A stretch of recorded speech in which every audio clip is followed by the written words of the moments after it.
Hi, it's a real pleasure to be here today, and it's actually quite exciting because I'm looking forward to the other talks, so I can't wait to go through my talk, to listen to you, and also to your questions. My talk is going to be about design and AI, obviously. Now, AI consumes energy, resources, and labor at a scale that at times make me wonder whether there will still be another technology after AI. I find myself wonder of the relations between technology and design, and what of after extraction, what might come after extraction.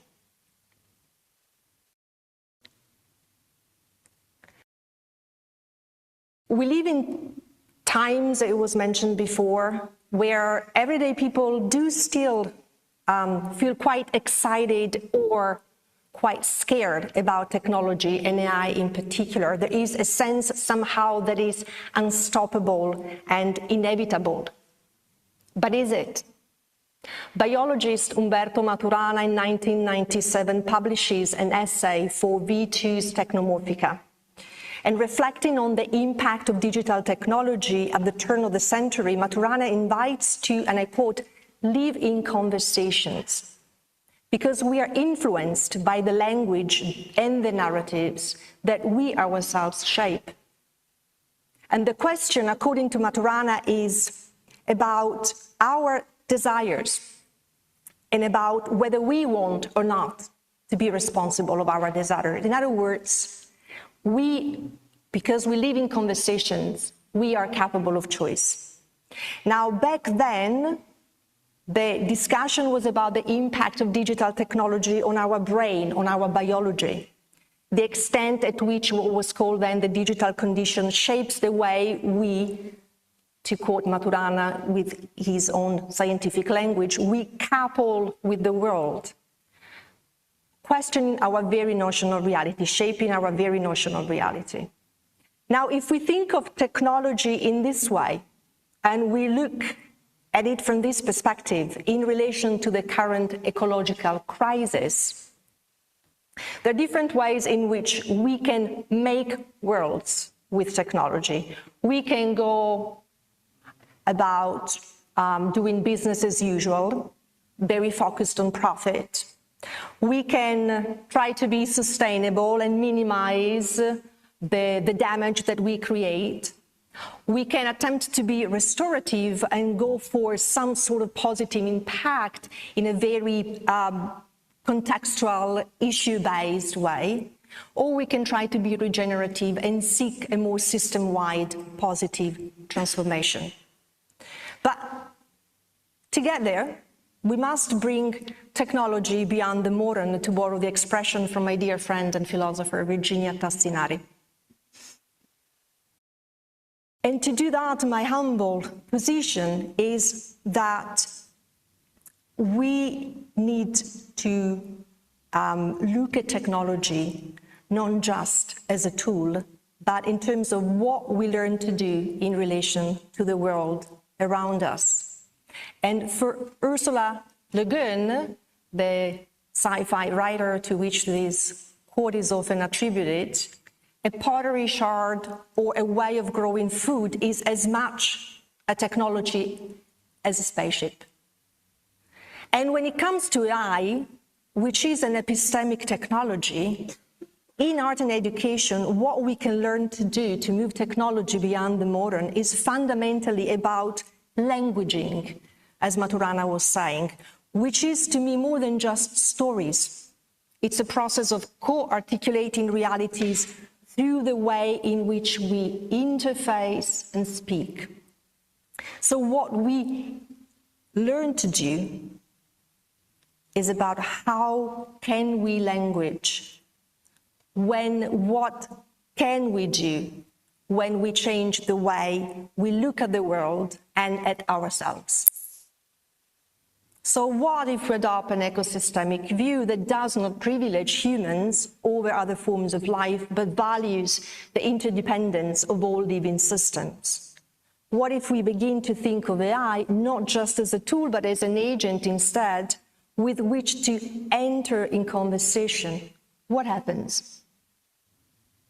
And to answer this question, as an educator, I believe we need to stop worrying about how students use AI, what they can make with AI, and what they should not do with AI. We should move to a pedagogy which is less centered on output and more focused on cultivating ways of listening, questioning, and entering in conversation with intelligences that are not fully ours. But first, how do we undo the deeply internalized practices of human-centered and techno-centered learning and education? We must embrace the crisis. That's the point. According to Side-Button, taking such a post-human turn in education involves a shift from learning as cognition to a focus on connections between humans and non-human others, and a recognition that other than human agents, AI too, are always present in processes of learning. And so the crisis is what provides the opportunity for a conscious choice of the future. And I quote here Toslanova, for making a decisions, for including the shared decision of the common future of those who live on this planet. Now, because of what I was saying about the post-human turn in education, in learning in a more than human world, Lily, Jan, and colleagues argue that post-human pedagogy is ultimately an ethical practice. I argue that post-human pedagogy is and should be a fundamentally political practice, because it enables us to cultivate divergent possibilities within structured frameworks, both educational and technocratic. It challenges us to embody a radical concept of plurality through methods that are not just instructional, but they are transformative. It challenges students to develop and sustain openness to the future and to embody this radical concept of plurality in the way in which they enter in conversation with AI. Now, in 2023, when I moved to Politecnico di Milano, I was asked to develop a new final design studio for the students of digital and interaction design.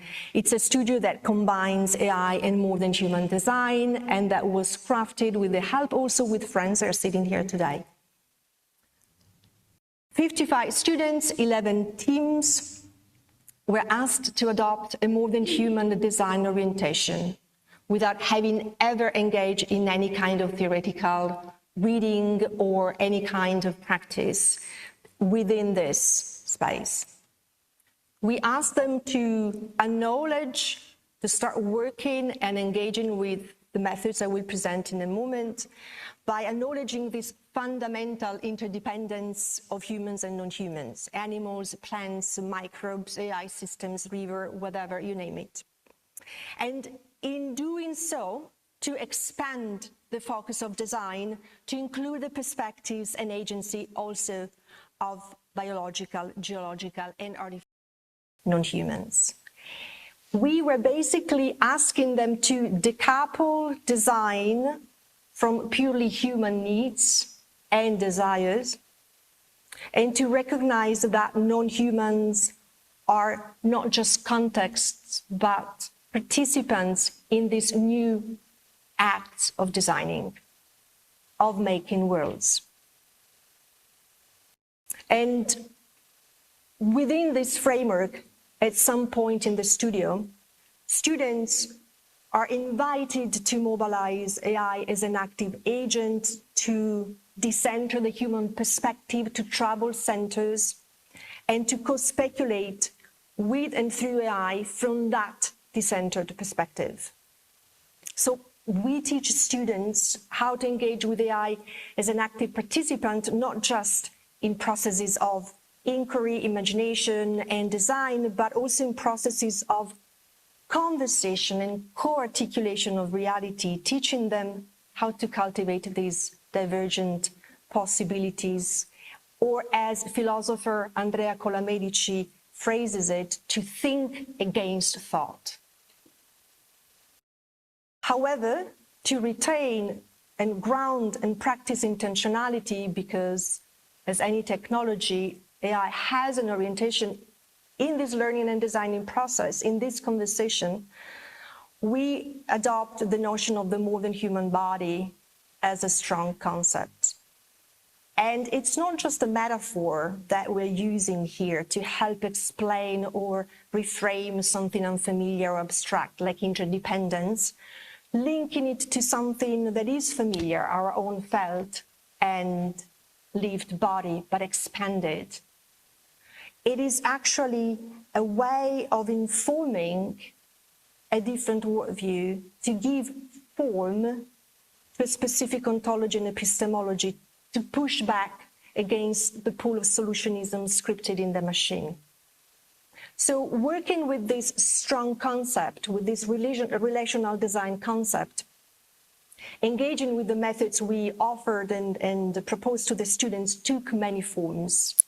From conversational prompts used to decenter themselves and explore the sensibilities, capabilities, scales, temporal and spatial and agential scales of other non-human entities that they were considering to assemble somehow in their more than human body, to meta prompting, where students used prompts to generate, modify, or interpret other prompts in order to bring then this more than human body to life and converse with it, co-speculate with it, an emerging reality. The projects resulting from this pedagogical approach rethink design as a practice of listening, coexistence, shared transformation, and are immersive installations that ask what AI can do, but also what it could become. Proposing scenarios in which AI, small, frugal, distributed, situated, sustains ecological intelligences rather than depleting them.